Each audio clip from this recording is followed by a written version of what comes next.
susuko, di na bali mang gumarahe.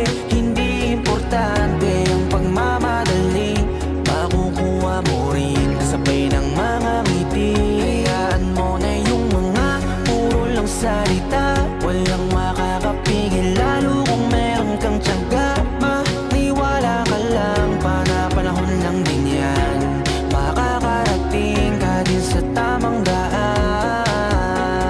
Samahan mo palagi ng dasal, huwag mo dapat kalimutang madalas magpasalamat, dahil lahat naman ng ito ay siya din naging dahilan sa bawat araw na ikay nahihirapan. Gusto niya lang na ipaalam na imposible ang po pwede na mangyari. Huwag kang matakot, maiwanan di naman to paligsahan, para lang may patunayan di na bali.